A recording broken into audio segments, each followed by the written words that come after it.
countries. Do you know what the first country was? It will surprise you. It was in 1863 or 93, and it was New Zealand.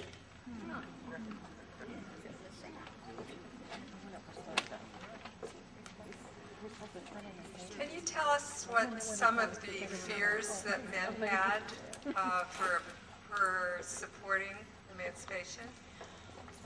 There were many fears. One of our biggest battles was not just men, but the men who controlled the alcohol interests. There was a fear that if women had the vote, they would keep prohibition alive forever.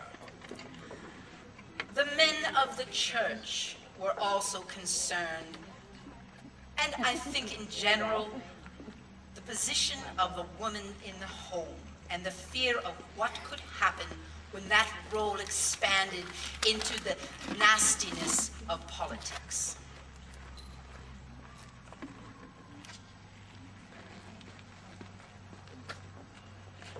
You mentioned early in your talk that you thought women almost had the vote before the Civil War. Could you say a little bit more about those efforts? Women almost had the vote many times.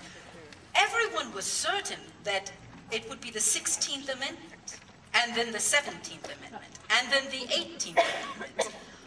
All along the way, the efforts would get very, very close. And I was not alive at the time, but they tell me that the tide was turning. But the issues of the Civil War overshadowed the issues of the women. And as always, we were told if we would just wait, our time would come.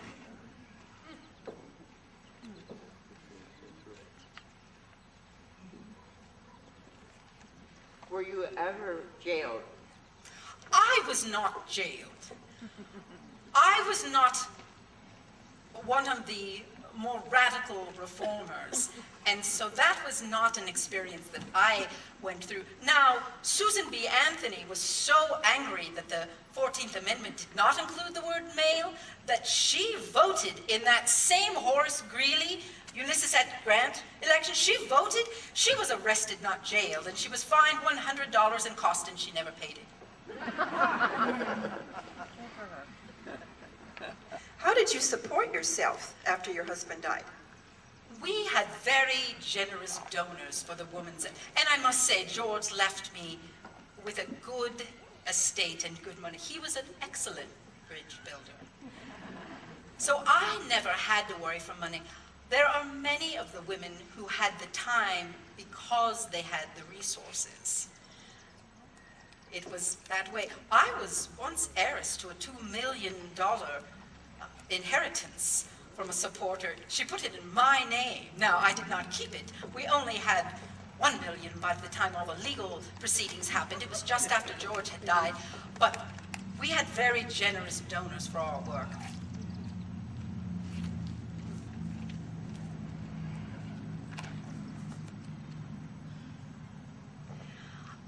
I was wondering why you work toward the right to vote and not changing some of the specific laws, say like the inheritance laws. Well, those laws were worked along the way, but it was always our belief that just as men did not want taxation without representation, so for us too. We wanted a voice in all issues. So work was done. The Women's Property Act that was passed early on did help with those issues. And other things along the way. There were nearly 1,000 legal enactments that went into play over the years, but they were fought all along the way.